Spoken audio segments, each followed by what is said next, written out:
Hey everybody, what's going on? This is Sam from Historic Travels and welcome to another video. And as always, before we get started today, I'd just like to take a quick moment to welcome all my new subs and to thank everybody who's been leaving me comments and messages down below. Thank you all so much, I really appreciate it. And if any of you out there would like to take a couple of extra steps to help support the channel a little bit more, there's a merch store and a Patreon for this channel in the links below. Thank you all so much for all your support. Okay guys, so before we begin today's video, I do have two announcements I need to make.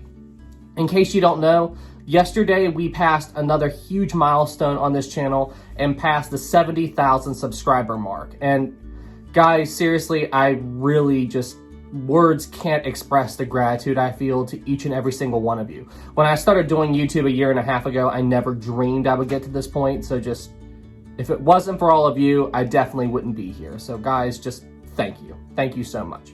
And then my second announcement. So in this video, we are going to continue the Heroes of the Titanic series. And I know I did say that I was only going to do 3 Heroes of the Titanic and then I was going to wrap up this series. However, all of you seem to like this series so much that I decided that I'm going to keep this series as a video series that I will do every now and again. So basically what this means is I'm still going to do all the other video topics on my channel, but I thought it would be fun to every now and again do another Hero of the Titanic episode. You know, talk about maybe Joseph Bell or Captain Smith or Murdoch or something, and just every time I tell a story of one of these guys, I'll call it Heroes of the Titanic, and then I will have the name of whoever we're going to be talking about in this video. What do you guys think of this idea? Let me know what you think in the comments below. Alright everybody, with those announcements out of the way, let's now continue the Heroes of the Titanic series. And in today's episode, we are going to be talking about the Titanic's Marconi radio operators, Jack Phillips and Harold Bride. Jack Phillips and Harold Bride were the 2 Marconi Wireless operators on board the RMS Titanic. And in case you don't know what a Marconi Wireless is, basically at the time of Titanic, it was the Titanic's radio. It was how the Titanic communicated with the outside world. However, it's important to note that a Marconi Wireless system could not transmit voice. Basically, the only thing it could do was transmit the dots and dashes of Morse code. What Jack Phillips and Harold Bride did was they used something called a Morse key. And then, using this Morse key, they transmitted the dots and dashes of Morse code, allowing the Titanic to communicate with all other ships on the sea. Now, it's important to note that at the time of Titanic, the whole idea of having a Marconi wireless system on board a ship was still a relatively new concept. You see, the Marconi wireless system had only started to be implemented on ships within the past 10 years or so leading up to the Titanic disaster. So, as I said, it was still a relatively new concept.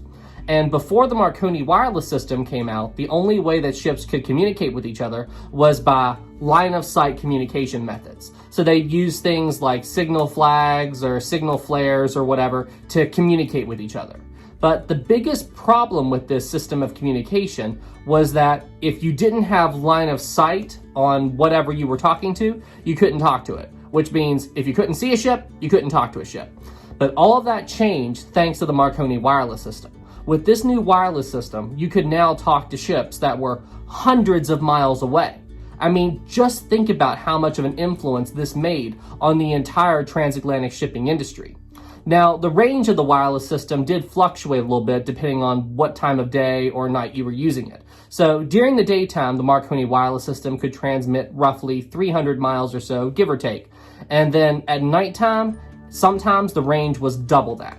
There are instances of where the Marconi wireless system could transmit a signal to locations up to 600 miles away during the evenings. And the reason this was possible was due to changes in the atmospheric conditions of Earth that shifted between daytime and nighttime.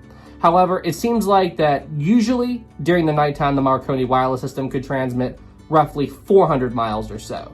It would take very, very good atmospheric conditions for it to be able to transmit up to 600 miles away. Alright, so now that you understand why the Marconi wireless system was such a revolutionary new tool to be used on ships, let's now talk about what type of information ships like the Titanic would share with other ships and land stations while they were sailing across the Atlantic. Well, to put it simply, they would share with other ships official news about their vessel, They would let other ships know what the position of their ship was, they would let other ships know what the weather was, they would let other ships know what type of hazards they encountered while sailing the Atlantic, like icebergs, for example. But probably the most crucial use for the new radio system, or Marconi wireless system, was that This new radio allowed ships to transmit a distress call to other ships should an emergency situation come up on board a particular vessel. This radio system was a huge help with a ship called the RMS Republic, which sank in the year 1909. And fun fact, this ship was the very first ship to ever transmit a distress call via the Marconi Wireless system. Now, jumping back to the Titanic for a second, the Marconi Wireless system also had another use that wasn't for official purposes. This use was to be used by the Titanic's passengers. You see, this radio system allowed the Titanic's passengers to be able to send messages to their loved ones back home. Can you imagine how cool of a concept this must have been to all the passengers on board the Titanic? You know? Now that they got this brand new radio system, they could share with all their family members back home how the voyage was going. I'm sure this feature was greatly used by all the passengers on board the Titanic. And, of course, because all the passengers on board the ship wanted to make use of this feature, this meant that Jack Phillips and Harold Bride would have been very busy transmitting all of these messages while the Titanic was steaming across the Atlantic. Alright, so now that all of you out there have a basic understanding into how the Marconi Wireless system worked, and now that you all understand why having the system on board ships was such a big deal, let's now jump to the RMS Titanic and talk about the Titanic's two radio operators, Jack Phillips and Harold Bride, and I'm going to share with you all their story so you all know why they are true heroes of the Titanic disaster. Now, just a quick disclaimer here, guys. I'm not going to be sharing with you the entire story of Jack Phillips and Harold Bride, meaning I'm not going to be telling you everything that happened to them throughout the Titanic's maiden voyage. But more specifically, we're going to focus on their actions that contributed to saving as many lives as possible on the night that the Titanic went down. Alright guys, well hey, with that out of the way, let's now tell the story of Jack Phillips and Harold Bride. It is late in the evening on April 13, 1912, on board the RMS Titanic. While the Titanic is still steaming across the Atlantic, the Titanic's radio operators, Jack Phillips and Harold Bride, are hard at work in the Titanic's radio room, aka the Marconi Room, transmitting the personal messages of the Titanic's passengers to their loved ones back home. It is during this time that Jack Phillips noticed something odd with the Titanic's radio system. He noticed that the signal started to get weaker, began to cut out, and then the Titanic's radio abruptly stopped working and would not transmit any longer. So, upon realizing this, Jack Phillips stopped typing on the Titanic's Morse key and began to investigate the radio system to try to figure out what the problem was. Now, when Jack Phillips and Harold Bride began trying to work on repairing the Titanic's radio system, it took a lot longer than what the two men initially thought. I couldn't find the exact time that the radio went offline, but I do know it was later in the evening on April 13th, 1912. So I'm just going to guess here. I'd say it went offline somewhere around maybe 6, 7, maybe 8 p.m., somewhere in that ballpark range. If you do know the exact time that the Titanic's radio went offline on April 13th, please let me know in the comments below. I would really like to see it. But anyway, regardless of what time the radio went offline, these two men worked long into the night to try to repair the Titanic's radio system. And they were able to bring the Marconi system back online somewhere around 4 a.m. on April 14th, 1912. So they worked basically all night and almost all the way to dawn the next day trying to fix the Titanic's broken radio system. But they were successful in doing it. They repaired the radio, hooked it back up, and the thing worked better than before. But here's the thing. Even though it was good that these two men were able to repair the Titanic's radio system, they weren't supposed to do that. You see, according to the Marconi manual, it said that in the event that your radio should go offline, don't touch it, wait for your ship to arrive in port, and then have a certified Marconi technician come in and repair the radio. Do not try to repair it yourself. But these two men were confident that they knew how to fix the radio, and they're like, you know what, let's try to fix it. And guess what? They did.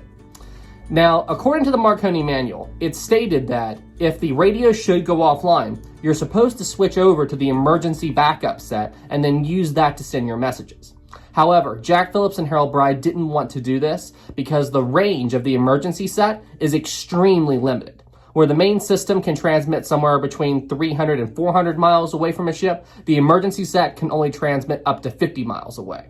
So as you can see, this would severely limit Jack Phillips and Harold Bride's ability to do work on board the Titanic. And as you all know, this would also seriously limit how many ships would hear the Titanic's distress call when the sinking of the Titanic would begin. However, we're not quite at that point yet. Now, because both Jack Phillips and Harold Bride had spent so much time on that particular evening trying to fix the Titanic's busted radio system, the two men really didn't get all that much time to sleep on that particular evening. It was worse for Jack Phillips because he spent all of his time that he should have been sleeping trying to repair the Titanic's radio system. It was basically Harold Bride's shift when the two men were trying to fix the radio. Now, after the two men fixed the radio system, Jack Phillips did try to get a little bit of sleep. However, he wasn't able to sleep for very long before it was time for him to resume duty on the Titanic's radio system, continuing to transmit official and personal messages from the RMS Titanic. Now, as April the 14th, 1912 came and went, the Titanic continued to steam across the Atlantic, and both Jack Phillips and Harold Bride were hard at work in the Marconi Room, transmitting both official documents from the Titanic to other ships and land stations, as well as send personal messages from the Titanic's passengers to their loved ones back home. Also during this time period, the Titanic also received several official documents that needed to be delivered to the Titanic's bridge. This included several ice warnings. You see, there were a good number of ships in the area of Titanic that were letting the Titanic know that there was icebergs in the area and that they should proceed forward with caution. Now, for the most part, the day of April the 14th, 1912 was a pretty uneventful day on board the Titanic. However, Jack Phillips and Harold Bride were extremely busy on this day, trying to transmit every single message that they couldn't send from the night before due to the Titanic's radio being offline.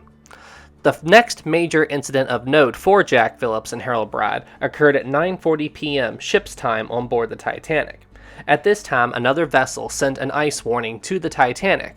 However, due to the fact that Jack Phillips and Harold Bride were so busy with sending personal messages from the Titanic's passengers, and due to the fact that they had already sent several ice warnings to the bridge, Jack Phillips and Harold Bride never relayed this ice warning to the bridge. Now, as the evening of April the 14th, 1912 continued on, the Titanic entered wireless communication range of Cape Race, located in Newfoundland. When this happened, Jack Phillips and Harold Bride began to transmit some of the personal messages of some of the Titanic's passengers to Cape Race, and then once the messages were received there, Cape Race could relay them to where the messages needed to go. Now, Cape Race was roughly 400 miles or so away from the Titanic. And for me to properly explain the next incident that was about to happen, I need to explain another thing you had to deal with when you tried to transmit a message with a Marconi Wireless system.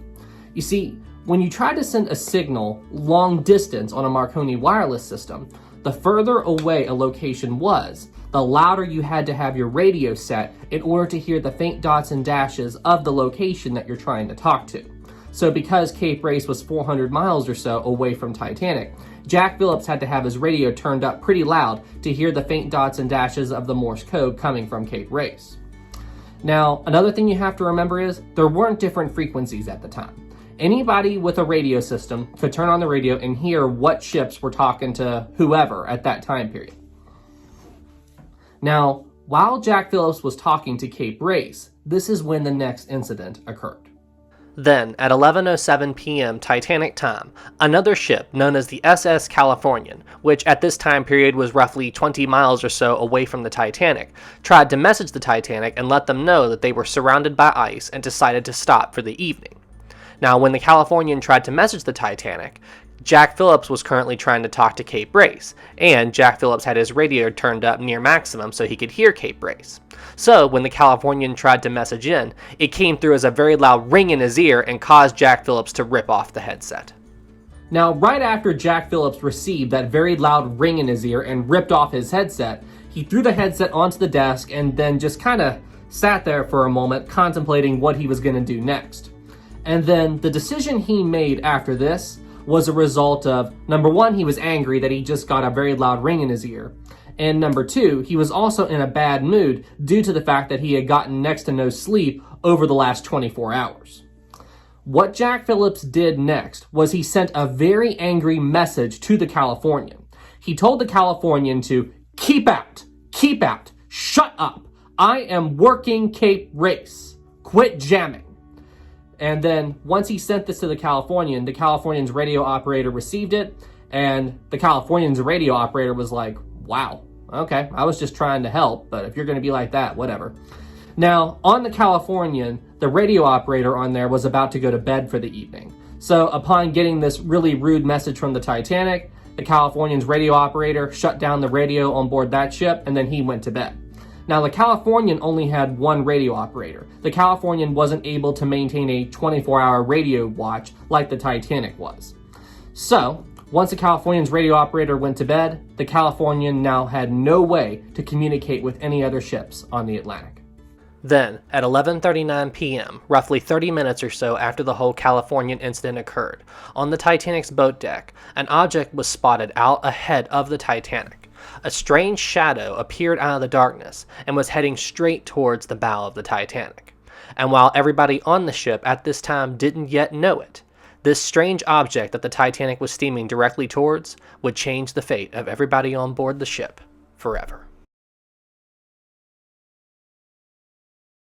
When we last left wireless operator Jack Phillips and Harold Bride, the two men were busy in the Titanic's Marconi Room sending a batch of messages from the RMS Titanic to Cape Race. It was approximately 11:38 p.m. on board the RMS Titanic on the night of April the 14th, 1912.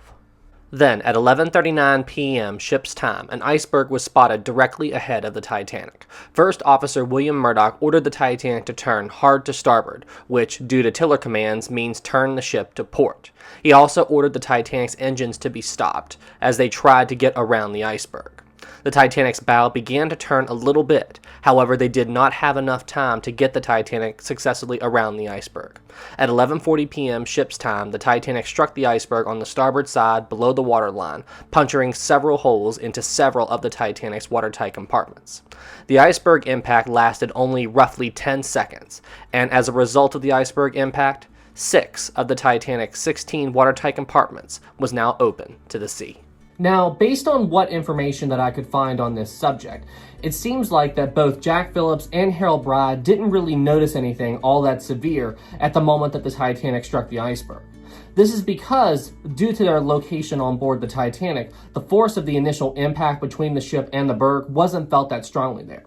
For those of you who don't know, the Marconi Room was located on the boat deck level of the Titanic, right around here in the area of the officer's quarters. So this general area that I'm hovering over with my fingers, this is where the general area of the Marconi Room was.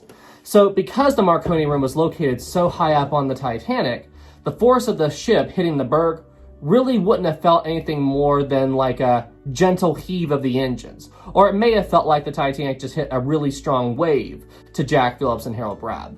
You also have to remember the Marconi Room had no windows in it, so Jack Phillips and Harold Bride had no way to see what was going on outside while they were busy working in the Marconi Room. During the first few minutes following the Titanic's impact with the iceberg, life on board the ship would still seem more or less normal. Jack Phillips and Harold Bride definitely wouldn't have noticed anything at this point since both men were still in the Marconi Room.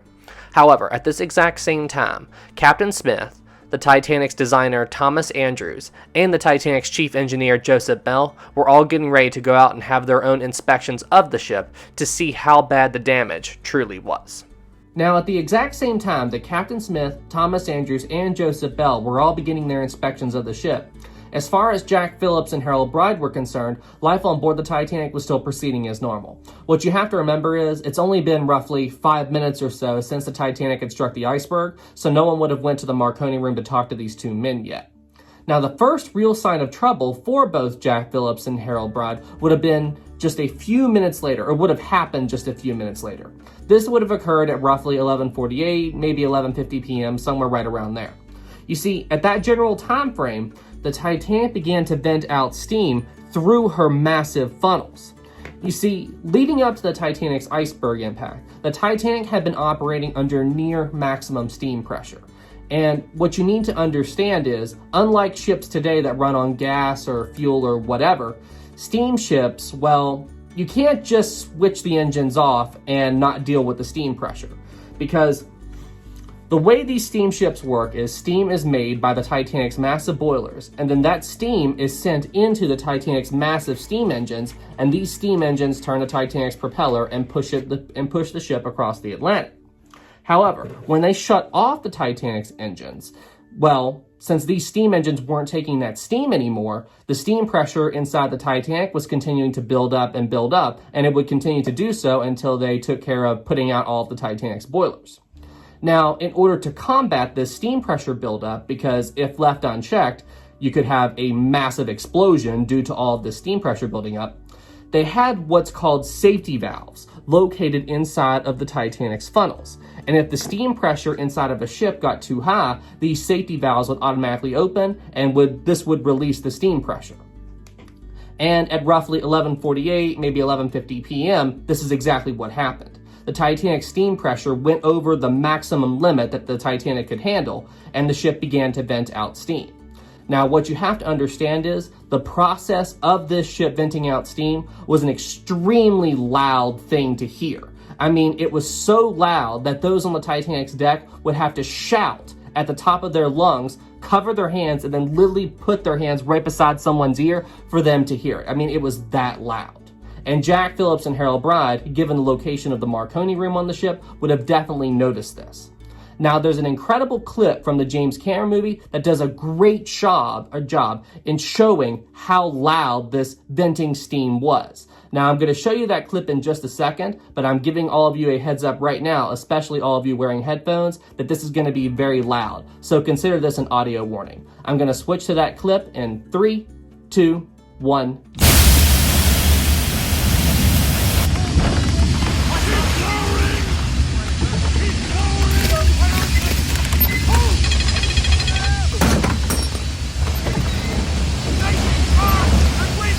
So yeah, as you can plainly see, the whole process of them venting out all of this steam was definitely a very loud thing that everybody on the Titanic did have to deal with on the night that the ship went down. And another important thing that you have to realize, the whole venting of the ship's excess steam pressure wasn't something that could be done in just 5 minutes. It actually took over an hour for these funnels to stop venting out all of this steam, which means that for roughly the first hour of the sinking, talking to people on the Titanic's deck was extremely difficult. I mean, just imagine how difficult it must have been for all the ship's officers to get all the Titanic's lifeboats ready. And also, fuel for thought, think about how difficult this must have been for Jack Phillips and Harold Bride later in the sinking when they were sending out the Titanic's distress call, because they're sitting there on their radio trying to listen for the faint dots and dashes of Morse code from other ships, all the while having to listen to the massive roaring funnels venting out all the Titanic's excess steam pressure. Now, Captain Smith would perform several inspections of the Titanic during the first half hour of the sinking. He came back to the bridge from his first inspection at roughly 11:57 p.m. Now, it's important to note that at this time, Captain Smith did not yet know for certain if the Titanic was going to sink. Thomas Andrews and Joseph Bell were still getting ready to head forward to perform their own inspection of the ship at this time. However, even at this early stage in the sinking, Captain Smith had seen enough from his first inspection to know that the situation with the Titanic was very serious.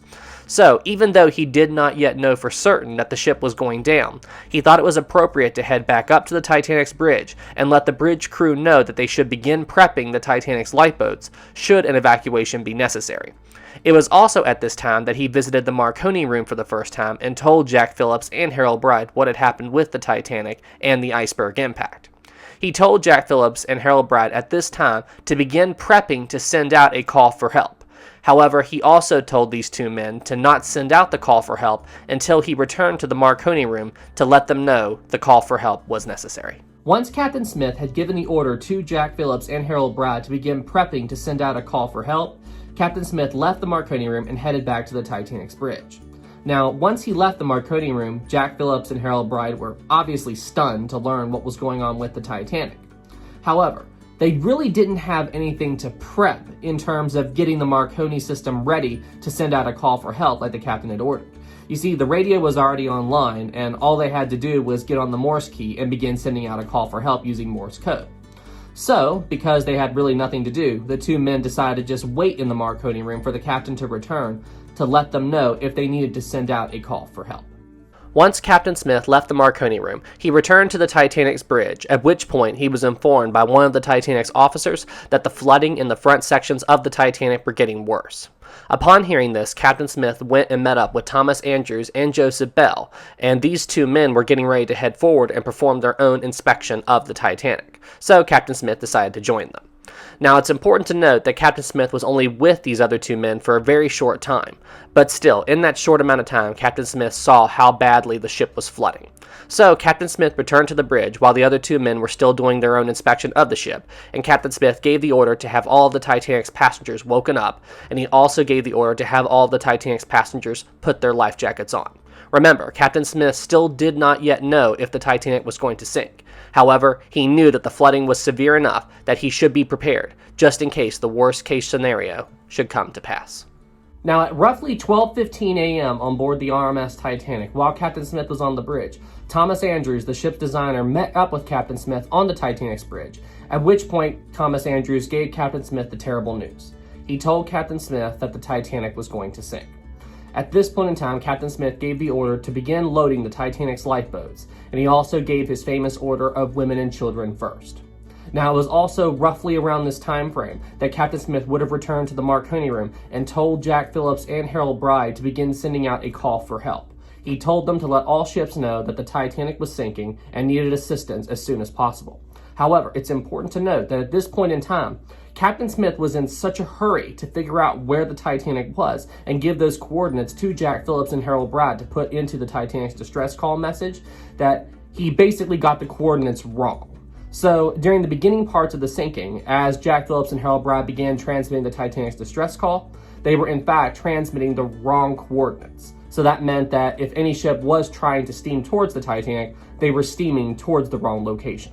Jack Phillips and Harold Bride sent out the Titanic's very first call for help at roughly 12:27 a.m. The message was very simple. All it said was CQD, CQD, CQD, MGY, followed by the Titanic's coordinates. Now, the phrase CQD is basically just the international call for help as it stood in 1912. And then the letters MGY, well, that was the Titanic's radio call sign. The first vessel to respond to the Titanic's distress call was a German ship known as the SS Frankfurt. However, due to the fact that the Frankfurt was somewhere between 130 up to 150 miles away from the Titanic, the Frankfurt was too far away to be able to lend any assistance to the Titanic. However, when communicating with the Frankfurt, Jack Phillips and Harold Bride discovered another issue. Since the Frankfurt was a German ship and the wireless operator on the Frankfurt was German, any messages sent to and from the Frankfurt had to be translated into German, which means that anytime Jack Phillips and Harold Bride wanted to communicate with the Frankfurt, they had to translate all of their messages into German. Now, at the exact same time that Jack Phillips and Harold Bride were sending out the Titanic's first call for help, on the Titanic's bridge, 4th Officer Boxhall had just arrived and learned from Captain Smith how serious of a situation they were all in with the Titanic. Now, during this same conversation between Boxhall and Captain Smith told Boxhall that he had told Jack Phillips and Harold Bride to send out a call for help, and Captain Smith also mentioned that he gave Jack Phillips and Harold Bride a rough location as to where the Titanic was currently at on the Atlantic. Now, when Boxhall heard this, he got very nervous because he was concerned that the Titanic's coordinates that Captain Smith had worked out might be incorrect.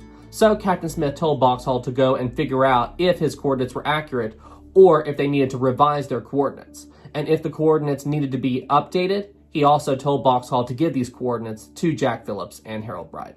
After Boxhall left the bridge, he quickly went to go and try to figure out the Titanic's actual position on the Atlantic and compare that to where the captain said he thought the ship was. Boxhall discovered that his fears were justified. The captain's coordinates were definitely off. He discovered that Captain Smith's coordinates were roughly 20 miles or so off to where the Titanic actually was. So Boxhall quickly worked out the Titanic's new coordinates and then took that to the Marconi Room for Jack Phillips and Harold Bride to put into an updated distress call message. However, it's important to note that Boxhall's coordinates, while they weren't as off as Captain Smith's, his coordinates were off as well. Boxhall's coordinates were roughly 13 miles off to where the Titanic actually was on the Atlantic. Now, it's important to note here that these men weren't being negligent when they were trying to figure out the Titanic's position. What you have to remember is that in 1912, it was a lot more difficult for people on a ship to figure out a ship's actual position. You know, there was a complicated formula they had to use to work all this stuff out, and then they had to use something called dead reckoning to figure it out as well. So just given everything that was going on, the two men made a mistake when they were trying to calculate the Titanic's position on the Atlantic. Jack Phillips and Harold Bride began transmitting the Titanic's updated distress call message at roughly 12:37 a.m. When they began sending out this message, it was picked up by the Cunard liner Carpathia, who immediately changed course and began heading towards the Titanic's location. However, it's important to note that the Carpathia was somewhere around 50 to 55 miles away from the Titanic when it picked up the distress call. So even though it did start heading towards the Titanic's general location, it would arrive far too late to be able to pick up everybody from the Titanic before the ship would sink. Now, when Jack Phillips and Harold Bride made contact with the Carpathia, the wireless operator on board the Carpathia was a man by the name of Harold Cotta. And believe it or not, there was this whole ordeal that everybody on the Carpathia had to go through in order to get the ship to head towards the Titanic's location. However, I'm not going to be going into any of that in this video because I've already talked about it in a past video. If you would like to learn about that, I would encourage you to go and watch my video on the RMS Carpathia and the role that it played on the night that the Titanic sank video. I will include a link to that video in the description below. Once Jack Phillips and Harold Bride realized that the Carpathia was on its way to the Titanic, Jack Phillips, who was on the Morse key at the time, sent Harold Bride onto the bridge to find Captain Smith and let him know that the Carpathia was coming. Harold Bride quickly found the captain and told him about the Carpathia, and he told Captain Smith that the Carpathia would arrive in 4 hours.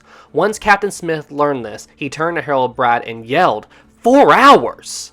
And then Captain Smith composed himself, thanked Harold Bride, and sent him back to the Marconi Room to look for any other ships that may be able to help the Titanic.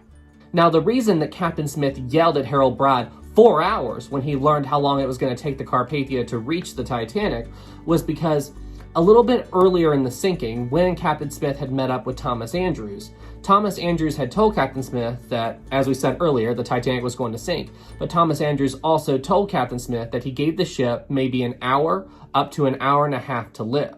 So when Harold Bride showed up and told Captain Smith, yeah, the Carpathia is coming, it will be here in 4 hours, Captain Smith knew that the Carpathia would not arrive in time to help the Titanic survivors before the ship went down. That's why he yelled out 4 hours when Harold Bride came to tell him that the Carpathia was on its way. Over the next 60 to 90 minutes, Jack Phillips and Harold Bride would continue to transmit the Titanic's distress signal, and this distress signal would be picked up by ships all across the Atlantic. One such ship to pick up the distress signal was the Titanic's very own sister ship, the Olympic. However, at being more than 400 miles away from the Titanic, it would be impossible for the Olympic to lend the Titanic any assistance. Now, as the night continued to play out, Jack Phillips and Harold Bride noticed something odd going on with the Titanic's radio system. They noticed that their signal was getting weaker and weaker as the ship continued to sink. It was getting more difficult for both Jack Phillips and Harold Bride to hear the signal coming to them from other ships, and it was also getting more difficult for them to send out the distress signal. What was going on was, as the Titanic was continuing to sink and the ship's power was getting weaker, it was getting more difficult for the Marconi Wireless system to send out the Titanic's distress signal. Now, in case you're wondering why the signal from the Titanic's Marconi Wireless system was getting weaker and weaker as the sinking of the Titanic was continuing to play out, was because even though the Titanic still had power throughout most of the sinking, and the radio system was still getting that power, the Titanic's power was getting weaker as the Titanic was continuing to sink. And the amount of power that you can feed into one of these Marconi Wireless systems directly affected the range that the radio could both pick up and send out signals. So that means that as the Titanic was continuing to sink and the ship's power was getting weaker and weaker, the signal at which the Titanic could send out and receive messages was getting weaker and weaker as the sinking of the Titanic was continuing to play out. It was literally just like this. 1 minute, you've got a ship that's 400 miles away, let's say the Olympic, for example. Well, 1 minute, the Olympic can both hear and talk to the Titanic. However, a minute later, the Olympic can't hear the Titanic any longer. However, the Carpathia, which is closer to the Titanic at being somewhere around 50 to 55 miles away, can still pick up the Titanic's distress signal. So this is how these Marconi Wireless systems worked, and this is why the signal from the radio was getting weaker and weaker as the sinking of the Titanic was continuing to play out. Now, it's important to note that for most of the evening, Jack Phillips was the one who was sending out the Titanic's distress signal. Even though both he and Harold Bride were in the Marconi Room at the same time, Harold Bride was usually just there, and Jack Phillips would occasionally send him out onto the boat deck to see what was going on. Now, at 1:52 a.m., the two men traded seats, and Harold Bride took over control of the radio, and Jack Phillips walked out onto the boat deck to see what was going on with the Titanic. He noticed that the forward well deck was awash, and he also noticed the strong list to port. He returned to the Marconi Room and told Harold Bride what he saw, at which point the two men traded seats once again, and Jack Phillips continued to try to send out the Titanic's distress signal. Now, throughout the course of the entire evening, Harold Bride began to notice something odd in the behavior of his friend Jack Phillips. He noticed that slowly but surely, Jack Phillips was beginning to have small mental breakdowns as the sinking of the Titanic was continuing to play out. And these mental breakdowns would only get worse as the ship continued to sink.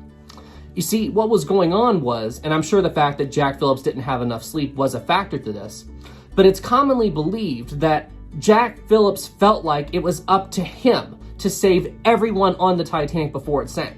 And if he didn't get another ship to the Titanic, then it would be his fault that everybody on the ship would die. And because he was thinking this, he was becoming oblivious to everything else, you know? So it got to the point during the final stages of the sinking that Harold Bride was starting to scream at Jack. He's like, "Jack, we've got to go. The ship is sinking. The water is one deck below us. I'm sure you're not even transmitting a signal anymore. What are you doing?" And Jack Phillips just stared straight ahead at the wall, not giving Harold Bride any attention, continuing to hit the Titanic's Morse key, trying to send out a call for help. I mean, Harold Bride was in a full state of panic because he knew how dire their situation was. And if he knew he couldn't convince Jack to leave, then the two men would eventually die as the Marconi Room went underwater as the Titanic continued to sink. Then, just as Harold Bride was beginning to lose hope that he would ever convince Jack Phillips to leave the Titanic's Marconi Room, at 1:57 a.m., he got some help. At 1:57 a.m., Captain Smith walked into the Marconi Room and told the two men that they had done their full duty, they could do no more, and it was time for them to abandon their cabin. Captain Smith also told them that it was every man for himself at this kind of time. After he said this, Captain Smith walked out of the Marconi Room and left the two men alone in there. Harold Bride then turned to Jack Phillips, and thinking at this point that Jack Phillips would finally be ready to leave the Marconi Room, he's like, "Are you ready to go?" However, Jack Phillips just took one brief look at Harold Bride, then turned right around and began transmitting the Titanic's distress signal once again.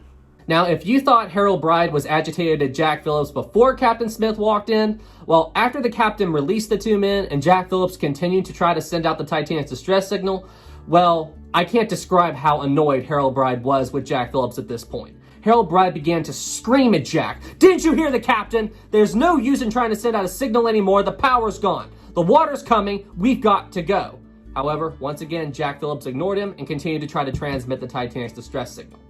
Now, after calming down briefly, Harold Bride decided to give Jack Phillips a few more minutes on the Morse key while he gathered up their personal belongings. While Harold Bride had his back turned, a man, one of the Titanic's crew members, snuck into the Marconi Room. Now, I gotta paint the picture for you a little bit here. While Jack Phillips was working at the Morse key, sitting at the desk, Jack Phillips had his life jacket on. And when this member of the Titanic's crew snuck into the Marconi Room, he began to try to take or steal Jack Phillips' life jacket off from him. And because Jack Phillips was in I guess the right word would be like a state of trance and having all these mental breakdowns, he didn't notice that this guy was literally trying to steal the life jacket off of him. Now, once Harold Bride turned around and he saw this man trying to steal Jack Phillips' life jacket, Harold Bride became enraged and tackled the man. A huge fight broke out in the Marconi Room, which ended when Harold Bride grabbed some kind of an object and he whacked the crew member right in the face and knocked him to the floor. Now, after this had happened, this finally snapped Jack Phillips out of it a little bit, and this is when the two men finally left the Marconi Room together. Now, Jack Phillips and Harold Bride left the Marconi Room at some time between 2:07, maybe 2:10 a.m., right around there. Harold Bride later testified that when they left the Marconi Room, they could hear water beginning to flood the Titanic's bridge. Now, given the location of the Marconi Room and where it sat on the Titanic, for Harold Bride to be able to say that he could hear water coming, the Titanic was very low in the water. Take a look at this animation right here. This animation shows the location of the Marconi Room. Then all you gotta do is head down this hallway, and then it comes out right on the Titanic's bridge. So, as you can see from this animation, you can clearly see where the water is. So for Harold Bride to say he could hear water coming, this shows how close the two men came to being trapped inside of the Titanic as the ship sank out from under them. After Jack Phillips and Harold Bride left the Marconi Room, shortly after that, the two men ended up getting separated. Jack Phillips was last seen heading towards the Titanic's stern, while Harold Bride decided to head more towards the Titanic's bridge area to see if he could help out in getting one of the last two lifeboats off of the Titanic. You see, at this late stage in the sinking, there were only two lifeboats left on board the Titanic. You've got Collapsible A on the Titanic's starboard side on the roof of the officers' quarters, and on the Titanic's port side, you've got Collapsible B on the roof of the officers' quarters. Now, since the two men came out of the Marconi Room on the Titanic's port side, Harold Bride headed up to the roof of the officers' quarters and tried to assist Second Officer Charles Lightoller in getting Collapsible B off of the roof of the officers' quarters. He thought if he could do this, then maybe he could get onto Collapsible B and survive the sinking of the Titanic.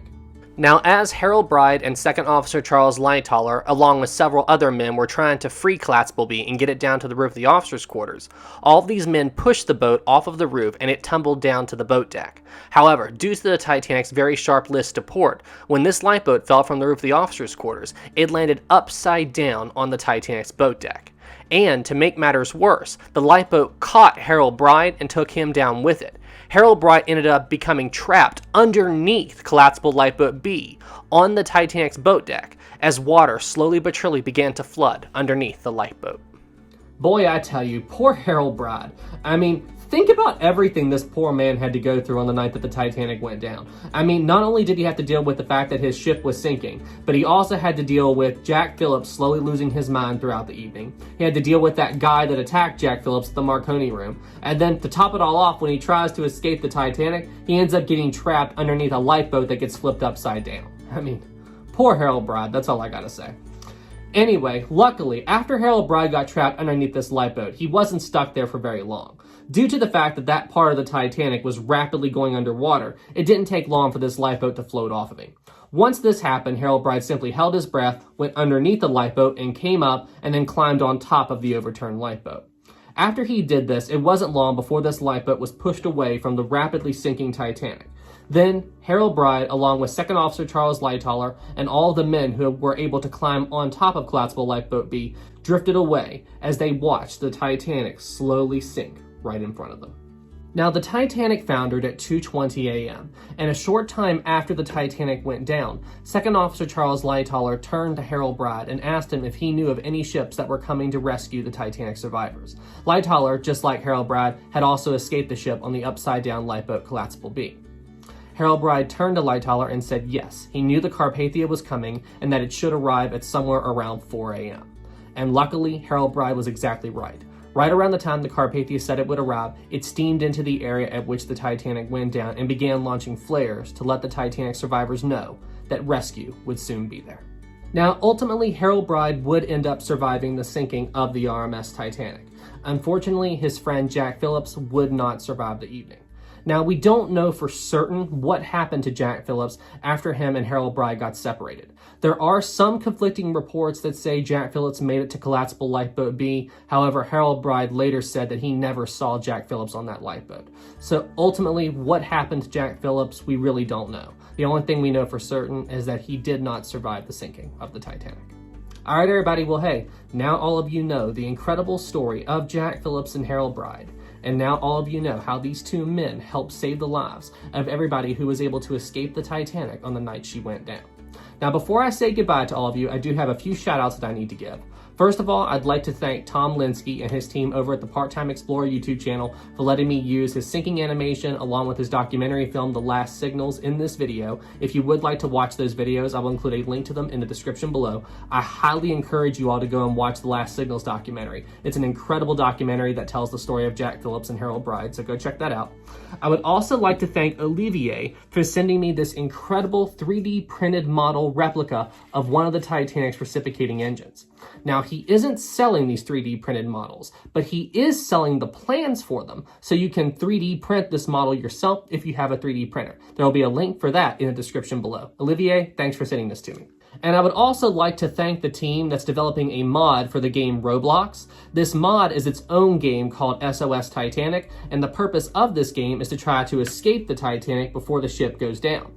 I managed to meet one of the guys who was developing this game, and he was kind enough to make that animation you saw in this video that starts off in the Titanic's Marconi Room, goes down the long hallway, and then comes out on the Titanic's bridge. The creator of that game was kind enough to send that to me, so I thought I would do him the same kindness and give a big shout out to him and his team. Guys, thank you so much for sending me that clip. It was a huge help for this video. And all of you out there, please be sure to go and check out the game SOS Titanic, a mod for the game Roblox.